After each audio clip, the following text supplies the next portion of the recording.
Hello, I am Martin Fencka and welcome to the first episode of Let's Play Trails of Fire.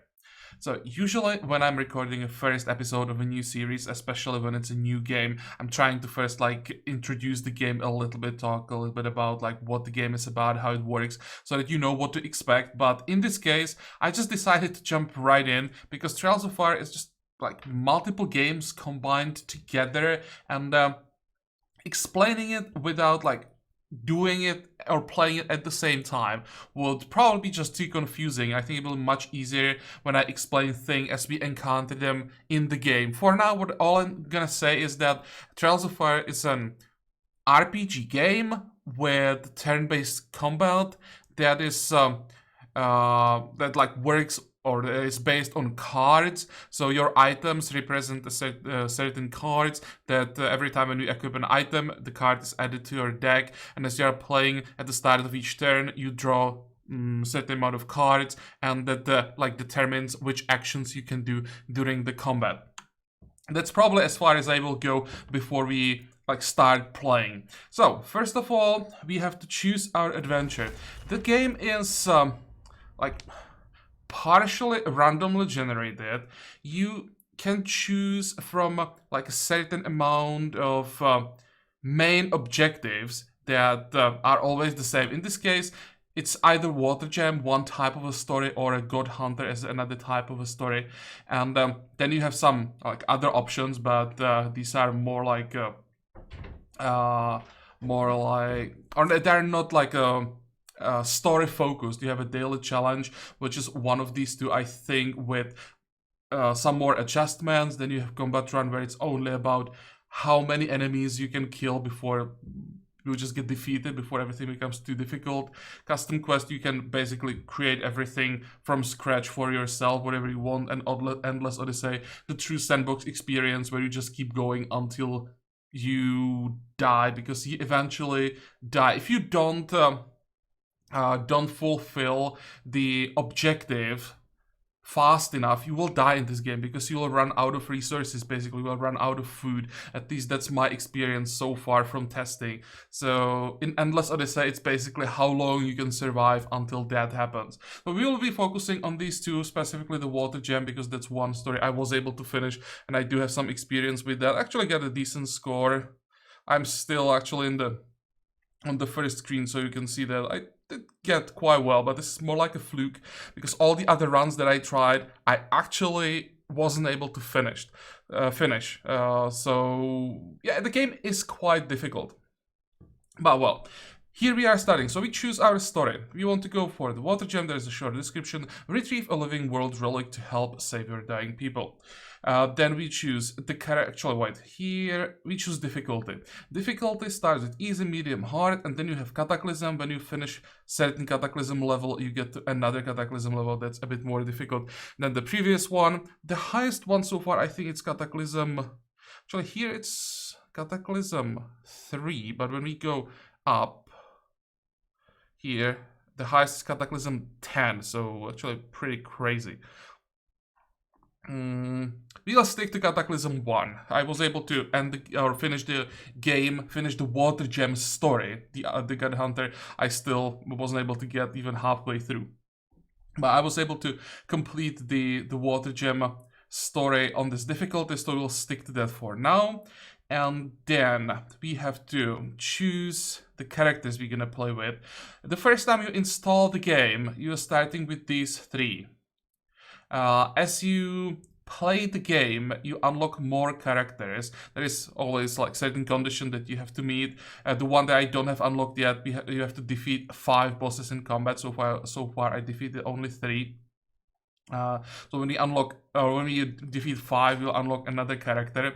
And every time you finish a run, finish in any way, if you die or if you complete the story, you get a certain amount of experience for the class that you played as, and that unlocks more cards for that class. So for example, with the warrior, I have level 7 warrior, the level of the class, not of the specific character in game. And alchemist I unlocked recently, and I only have level 1 alchemist class. So here I'll probably stick to the basics. Now let's take Warlord. I kind of like Warlord. We're gonna take Warrior, Warlord, and Elementalist. This is positioning on the map. We'll get to that when we enter the game. And we can choose from some items. When you install the game for the first time, you don't have so many items to choose from. You have only basics. But because I was able to find these items as I was playing the game, I have them available now. You find more valuable items when you play. You find like rare. I'm not sure if it's epic, the other difficulty, than legendary. But as a starter items, you can only use these like uncommon, the green ones. So what I want to use a different rod for our elementalist. I kind of like the lightning one. And here you can see on the item that it has a card attached to it called Lightning that costs 2 energy, whatever we're gonna call it. And then there is the effect of the card. So then it's like what you would expect from a card game. A card has a cost and then an effect. No surprises there. So we're gonna equip this one. For our warrior, I kind of like the axe, because that adds a lot of mobility. And the warlord doesn't have too many options. I don't want to have a warlord with a rod. This is just warrior items here. This one is a bit too expensive. I prefer having like more cheap attacks than only a few hard-hitting ones. This one, I can't equip this one, right? No, that's just warrior. Okay, so I think I'll stick to this one. That's cheap and can discard the card. So this is all the settings that we started. And by the way, all the game is presented as like if you are reading a book. So when we click begin the journey that we can do now, we have everything prepared. Begin. You can see that this is how the story is presented. So the settlement Terralin is dying, and every time you see word written in blue, you can check the description of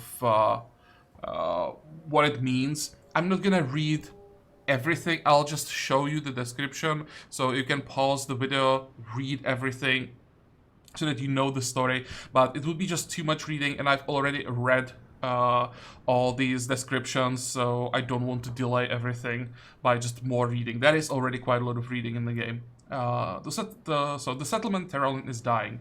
Most crops will not grow in the blasted land. The settlement has relied on its hunters to bring meat from the beasts that roam the plains and to scavenge where they can. At first, the hunters were able to bring enough food to support the people by scavenging from the ruins of the living world.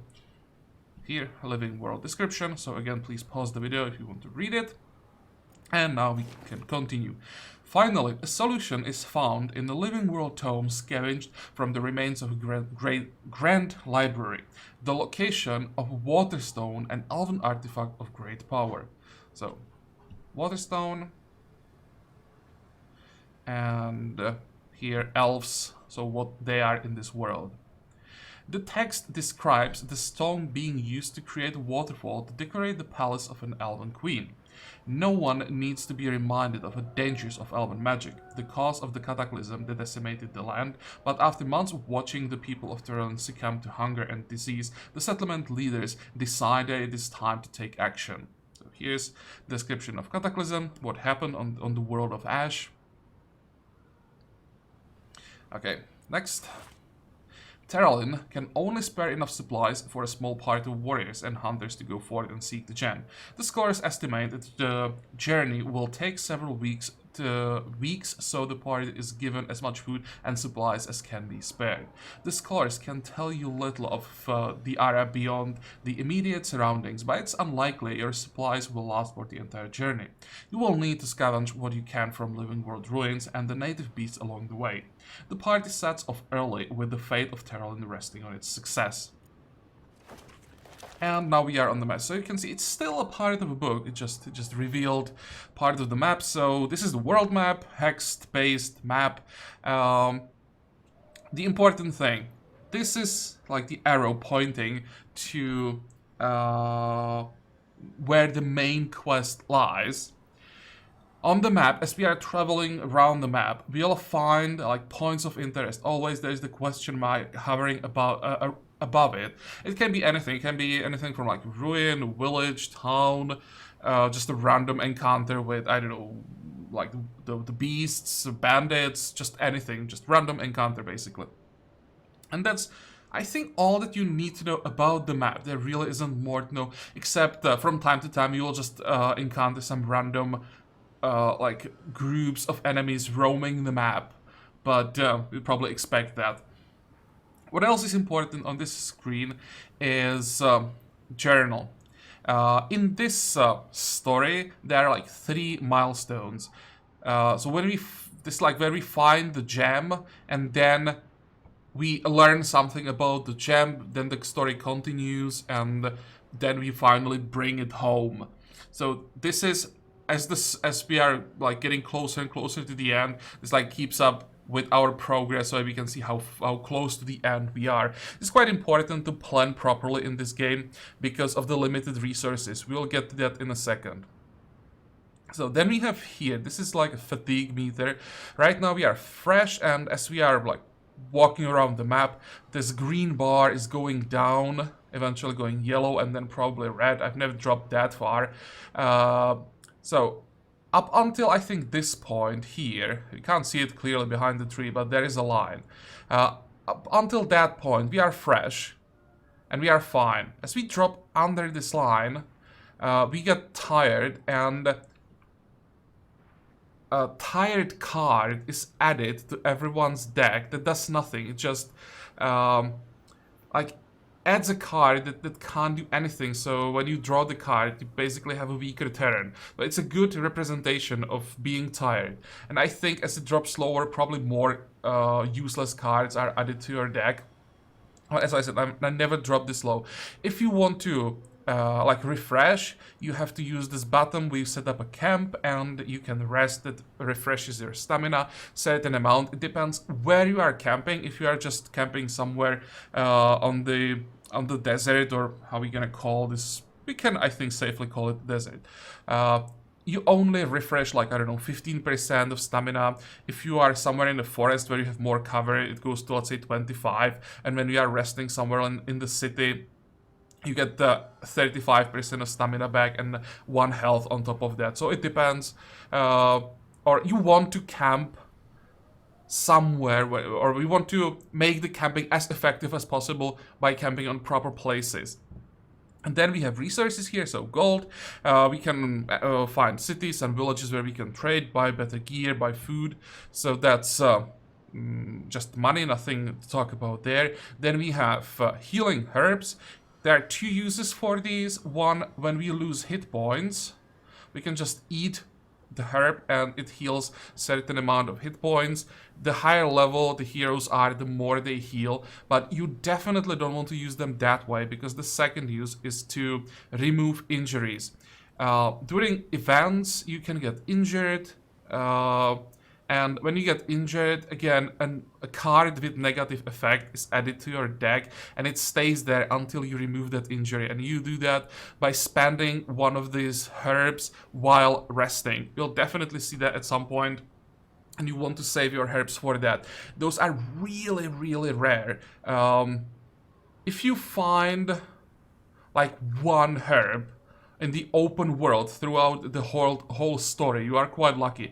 Basically, when you reach the milestones, you are guaranteed to get some extra healing herbs, but you want to be very careful how you spend them. And then we have food. This is the like most important resource you want to keep an eye on, because when you run out of food, you're gonna die. Or you're not gonna die immediately, you start starving, and eventually you're gonna die.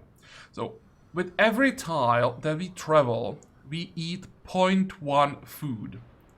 So you basically want to keep an eye on the amount of food you have, and when you see villages or towns around, you want to check them, buy more, make sure that you always have enough to travel, I don't know, 30, 40 times, because within that distance, you are almost guaranteed to find like food to travel farther. Problem is, as you are like, exploring the map, the random locations that you find don't respawn, so you can eventually like loot all the map and you won't be able to find any more food. So before that happens, you need to finish the main story. So food, most important resource, you want to keep an eye on that. When you get down to 0, then as you are traveling, you start losing health, and if you don't find more, your health eventually gets down to 0 and you die. So that's the world map. Now we can maybe check heroes inventory. So here you can see the hero. This is the warlord. Here we have some like gear slots. Every class has like different gear slots. So for example, elementalist can have multiple like tomes, while it can't have a helmet, for example, right? Warrior and warlord can have helmets. Elementalist can't have a helmet. So every class is a little bit different in that, and every class has certain specific class card. So the class cards are here, all of these, and then you have cards from the equipment. They're up here. We have only 2 like equipment pieces, so we have only a few equipment cards. As we get more and more equipment, we all get more and more equipment cards. And all these cards together create your deck, and you draw cards from the deck during combat. When you run out of cards, the used cards I basically shuffled back and you can go again. It can't happen in this game that you like run out of cards and don't have anything to play. What else? Armor is basically extra hit points. In this case, we have like 10 hit points. This is our real hit points, but in combat, it should show 12 because we have 2 armor. So if we take 1 or 2 damage in combat, our hit points shouldn't go down. At least that's how I understand it. This is our level, and I think that's all that we need to explain here. This is empty inventory so far, so there will be items that we find. And now we can start traveling. Now we want to find a first fight where I could explain how that works, because that's what this game is really about. I think we can go north. One more thing. You can see here, day 1, and it's green. So that means we have more than enough food to reach our destination, like in time. As we get farther and farther away from the destination, which means like we won't have enough food to get there, it will either go yellow or red. When it goes red, it means you have nowhere enough food to reach the next milestone with the amount of food you have. So it's probably a good idea to look for some more food along the way. Early, you just want to look around a little bit, get some more experience, fight as much as possible, get more food. The later you get, the more dangerous it becomes, like checking the random locations. You still want to do it, but you don't want to always, for example, fight for the food. Sometimes you want to skip fights. So right now we want to check what we can see around us and get as much as possible. The early fights usually are quite easy. This looks like a village. So what's it gonna be? You enter a settlement and immediately hear a commotion, with shouting and shrieking ahead. You quicken your pace and spot several rattlings with weapons drawn. So if you want to see who rattlings are, you can check it here. They are forcing a column of human people to turn over their positions. So this is how or who the humans are in this world. It is not uncommon for rattlings to subjugate poorly guarded human towns, but this looks like an especially savage group. There are 2 options now. Intervene in the confrontation by confronting the rattlings, bypass the town and carry on your journey. So, we want to fight them, because of course, after fighting them, we get loot and we want more items, we want more food, we want more everything. You call out a challenge to the rattlings, accusing them of cowardice. They immediately stop what they are doing and bear down on you. And here we enter a fight. So, every time you enter a fight, this kind of map is generated. The like dimensions of the map are always the same, but the obstacles on the map are always generated like randomly. Plus, there can be like special effects on the map. That, for example, you have something called how the hell is the exact name? Aurora. I don't actually remember. Aurora something, and that basically means that random tiles on the map every turn are hit by lightning. For example, when you're standing there, you take damage. So there can be like more on the map than just these obstacles, but it's quite uncommon. Here are the enemies. There can be a random number. Maximum I've seen was like 7 or something like that.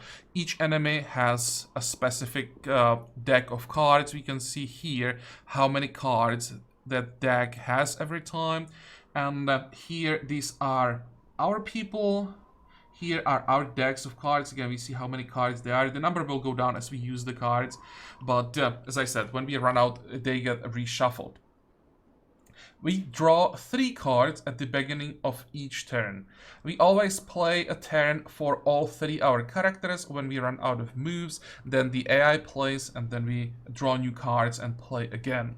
As I said, there are different actions that we have. There are like 3, maybe 4 basic types of actions. One is movement.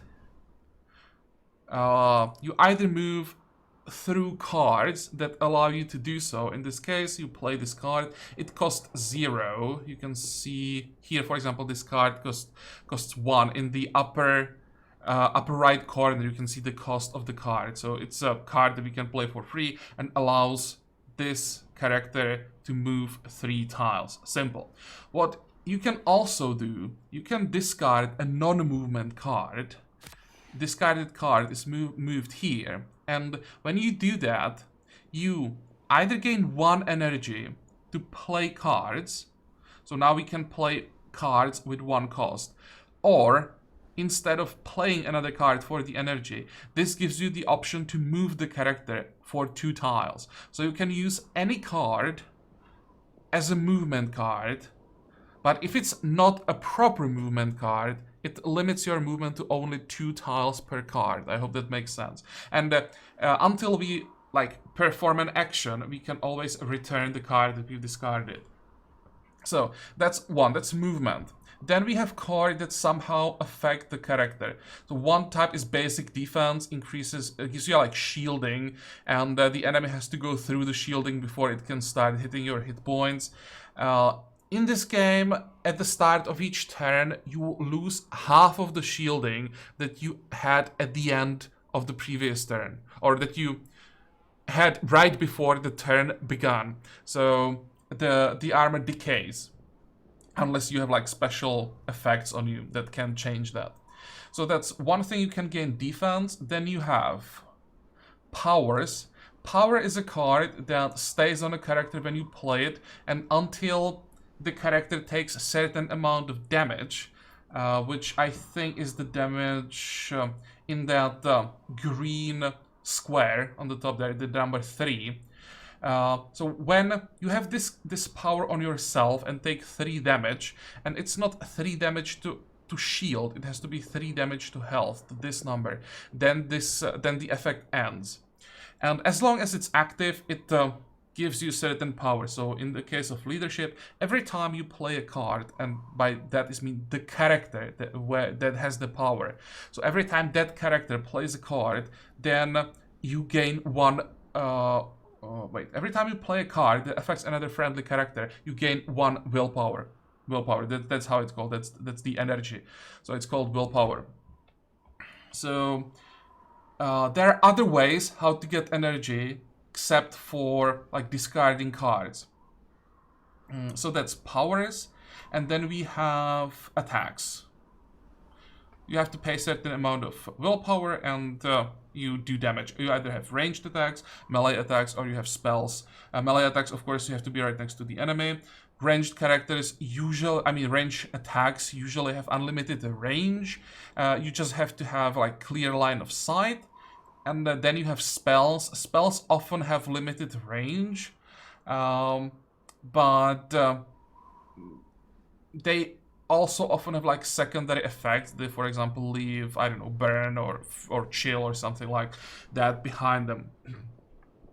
And, well, I think that's basically it.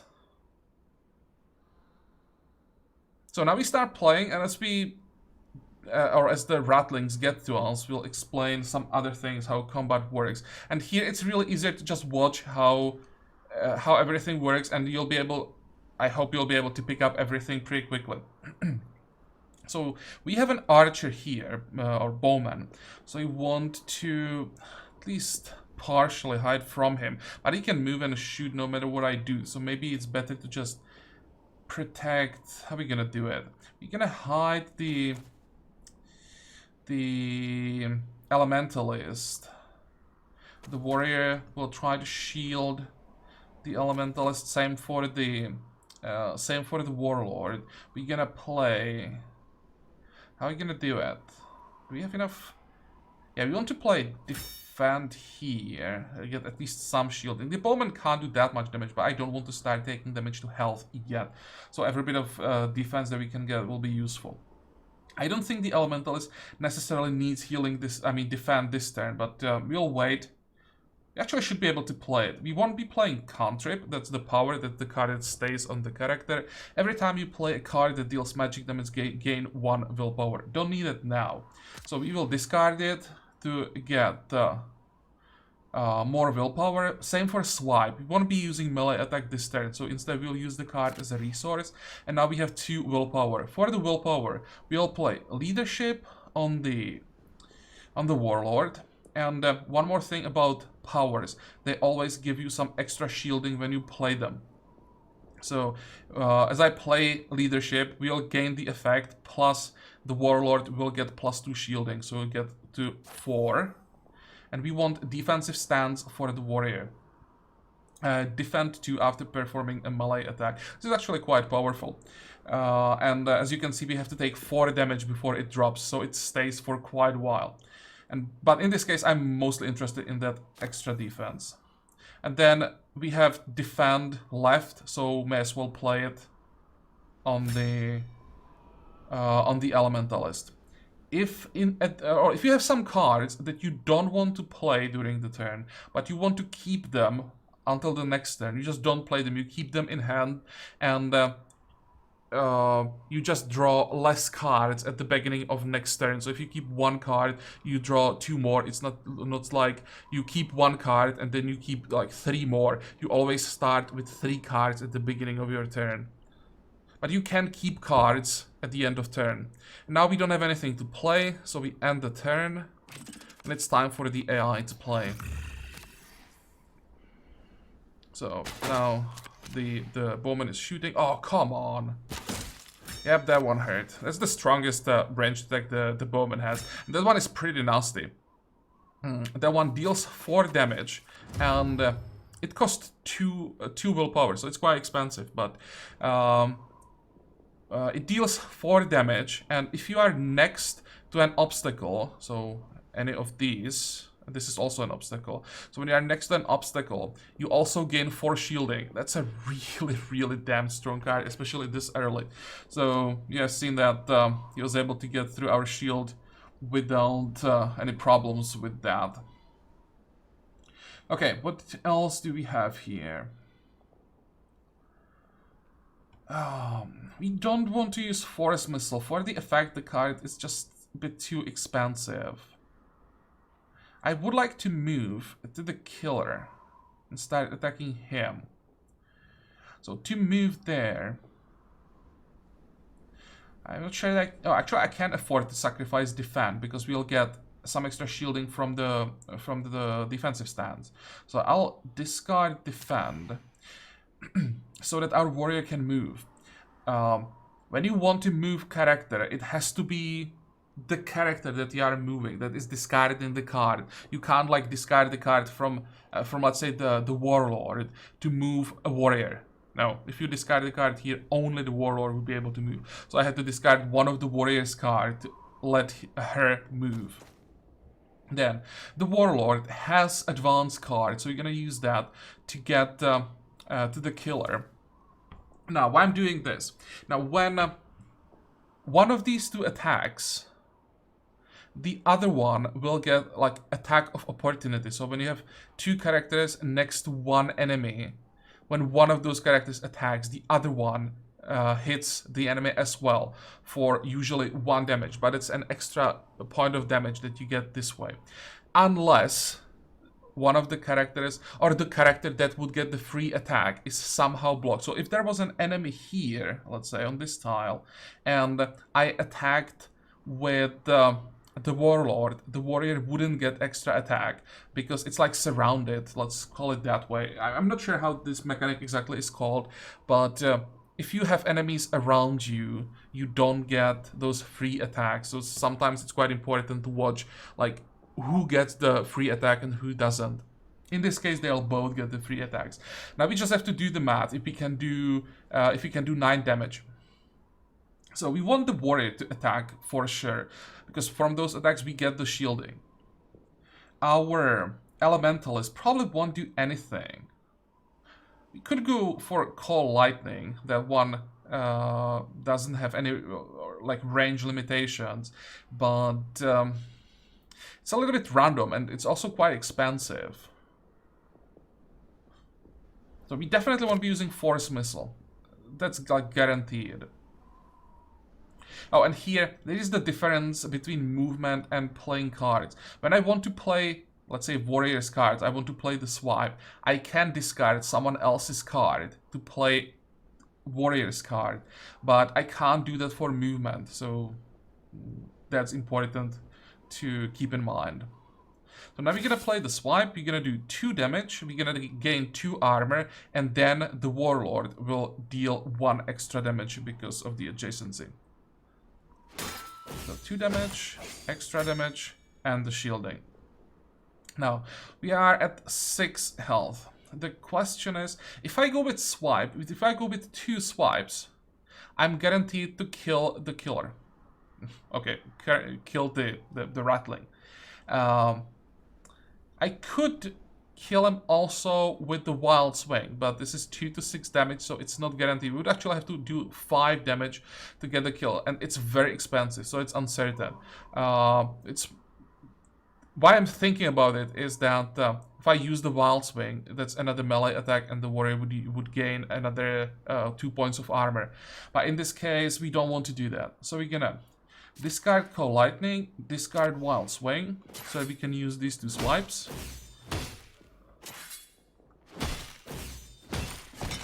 And the killer is gone. So now his deck disappeared, which means the enemy now has less cards to use next turn. Basically, all the cards that the killer had could have been used as a source of willpower, if anything else. And that limits their options quite significantly. And there is one thing I forgot. If you discard a card at the end of turn and don't spend the willpower, the character who discarded the card gets 1 shielding per unspent willpower, basically. So if I didn't use the advanced, just discarded it, the elementalist would gain 1 armor. But I think kind of want to move the elementalist. I just want to move here because this tile is a bit better protected from the bowman. So we draw cards. Now it's their turn.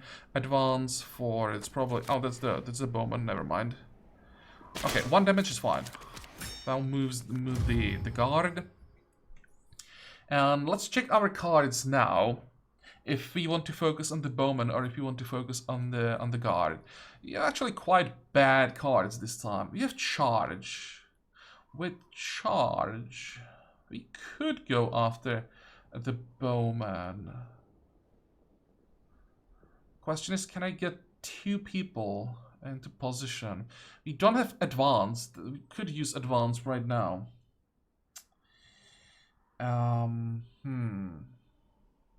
So what if I pass on defense? Move here. I need to make some room. so that I can then use the charge properly. And I'm making room for the elementals to move here, because your people can't like move through each other. You have to go around unless you have a specific card that allows you to move through obstacles. So I have to make sure that I have only 2 tiles to the bowman so that I can discard the card and reach it. Inspire, that's actually quite a weak card. For 1, if it was free, then okay, but for 1 willpower, it's quite expensive, and the effect is most of the time not that good. Inspired means that the character that was inspired until end of turn deals +1 damage with every melee ranged and magic attack. But yeah, because it's only for 1 turn, you have a limited amount of cards that you can use. Inspiring 1 character for 1 willpower is like almost never worth it. So we're gonna get rid of Inspire, use it as movement card. Now, I want to save 1 card for the Elementalist to move. But we can get rid of, let's say, Prepare Unstable Blast. That allows us to use Charge. Charge deals quite a lot of damage. So you move up to 3 tiles to the target, deal 2 damage +1 for each space traveled. So here it's gonna be 3 from the card itself, and we're gonna travel 2 tiles, so it's gonna be 5 damage from the card. It should count as melee attack, so we get 2 shielding from that, and then we will get the attack of opportunity, so it will be 6 damage. Why is it 4? Should be 5. Right, because we travel... I'm not sure if this tile actually counts as tile traveled. But it should. Oh wait, that's move 2. I mean move 3, attack for 2. Never mind, I misread the card. So it works, yeah. We'll do 4 damage and +1 damage here. It's still enough to kill the bowman this turn, because we have the bash plus the attack of opportunity. So which one do you want to use? The discard doesn't matter because the character that we are hitting is gonna die, so all the cards will be discarded anyway. Thinking, if I activate the defensive stance, then I would leave the elemental just way too exposed, so we'll just end up with 1 leadership. I could get some extra shielding for the warrior though. Could just discard the bash. Yeah, this way we get at least something extra from the kill. And again, I want to move the elementalist away from the guard, so I'll just discard here. And what I could do, I could actually discard defensive stance and also move the warlord a bit farther away. Hopefully now the guard won't be able to get to us and attack.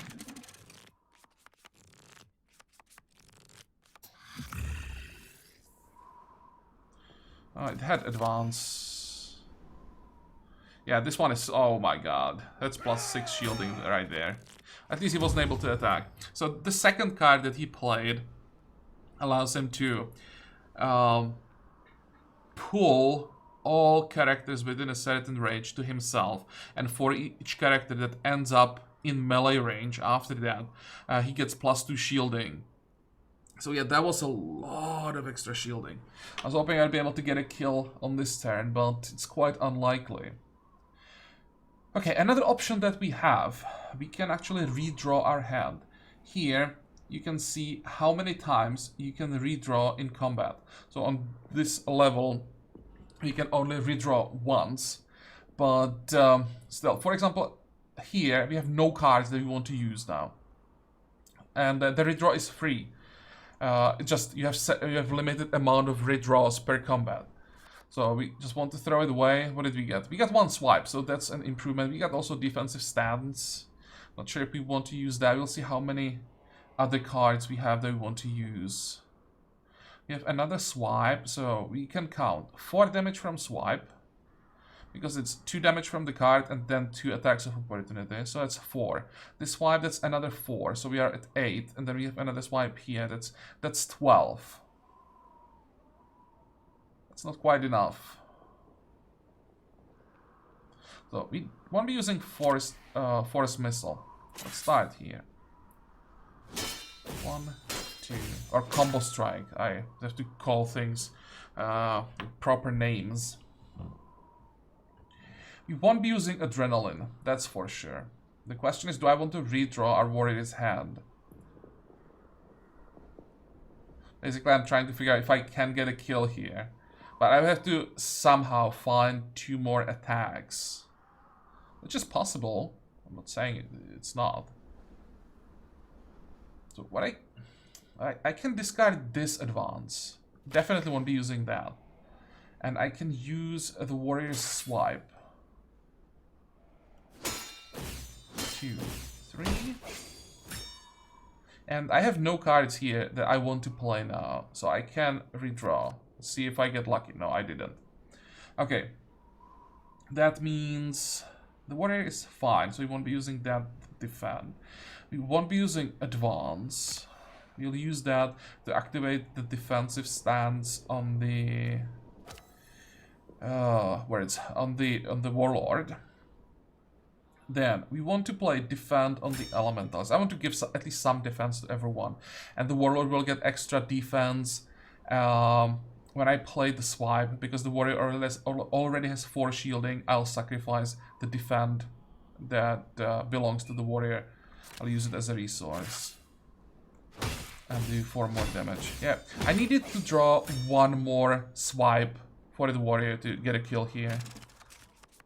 I think I did maximum that I could. Hopefully he just doesn't have enough damage to get through our shield now. He just has another Iron Taunt, so it's a lot of shielding again. But we should be able to get a kill here. We have Bash, we have Swipe, and... Actually, that's not enough. With the Wild Swing, can I get enough willpower? We would need 5. If I... 1, 2, 3... 4, 5. Yeah, especially when I do 5 damage with the first attack. That's a kill.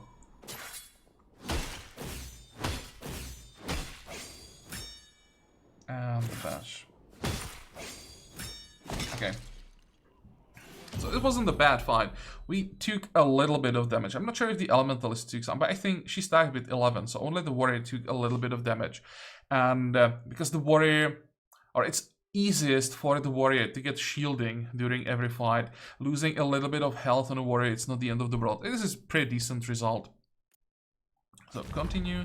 You want to like limit the damage in every fight as much as possible, because the healing that you can do in between fights is very, very limited. As I said, you don't want to use these herbs just to heal hit points. So you have to be very careful in this game. Like the resource management is super important. Okay, now we got some loot. So this is crafting material. When you are camping, you have the option to craft items if you have enough materials. So hopefully we'll get that eventually. Then we have obsidian coins, so more money.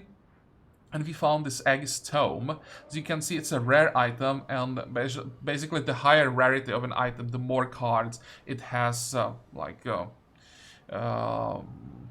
connected to it. So in this case, we have 2. Wing Smash, melee damage 1, and pushes everyone basically away from the character that used the card. So this is for casters, right? When you get or when the melee enemies get to you, you push them back with this card so that you can just keep casting. And the Abjuration, that's a power. Every time you play a non-power card, defend equal to its original cost. So basically when you are casting spells, you are gaining defense equal to the cost of those spells, which is not bad, but I'm usually not casting that many spells, especially early. So, well, we'll definitely take all of it. We can always sell items that we don't need. And I think I'm gonna, like, equip it, because for now we don't have any items, but I think eventually I'm gonna replace this one. And after every fight, we get a hero level up. We can choose which hero we want to level up. Except next time, that hero won't be in the list. So we get one of the heroes to level 2 in this case. Next time, there'll be 2 of them, and we pick one of them to get to level 2. Next time, there'll be only one that needs to get to level 2, and when all 3 are on level 2, we will again see all 3 of them next time. So the character, you can't like power level 1 character way ahead of everyone else. You always need to have the characters like on the same level, and then until you get them there, you can't push another one farther ahead. So I think I'll start with, well, that's a good question. Not with the Elementalist. I may actually start with the Warlord. And I'm hoping, yeah, we get Opening Strike. Actually, Back-to-Back and Opening Strike are both pretty good. Opening Strike is a great attack. It costs the same amount as, where is it, as Swipe. It does the same damage, but on top of that, when you hit with Opening Strike, your other 2 characters draw a card. In any game that's based around cards, drawing extra cards is a huge advantage. So, and especially here, your card draw is very limited. So any card, especially when it's cheap, that draws you extra card and has no drawback is super powerful. So I want to basically replace like half of these cards with Opening Strikes. And this is how leveling works. When you level up, that character gains 1 extra health, and you have the option to replace one of the cards from its starting deck with a new card. And these are also your class cards.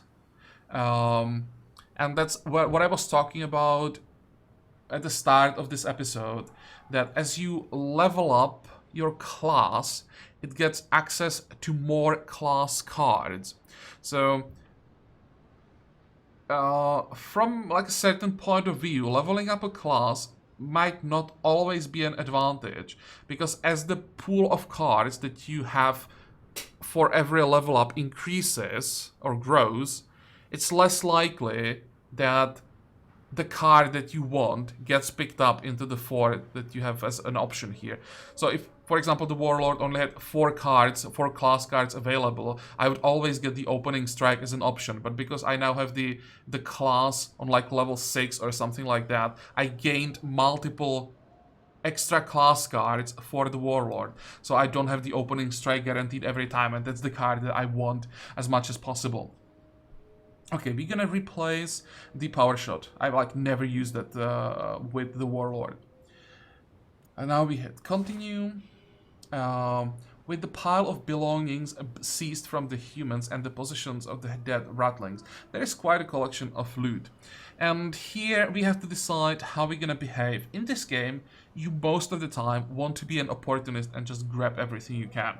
So I'm not giving anything back to the humans, even though we just saved them. They can be just grateful that they are alive, and we're gonna take everything. Well, that's a bit disappointing. You reconcile the decision with the fact that you have simply taken your cut for preventing further harm. You leave the scene amidst confused looks from the populace. Well, that's very disappointing. You got the helmet. That's actually a pretty bad one. Rage. I really don't like Rage. You can read the description. But not drawing cards in 1 turn is just so bad. The proper use for Rage is if you are guaranteed to end the fight before the next turn when you get the drawback. But it's like so difficult to time it properly that I probably just won't use the helmet. And the bone hammer, maybe I'll use that, we'll see about that. Okay, so take the items, and now we return to the map. Actually, the results were pretty bad. I was hoping we get extra food here. Okay, now we have extra items. To equip the items, just jump in the inventory. We want to give the book to the Elementalist.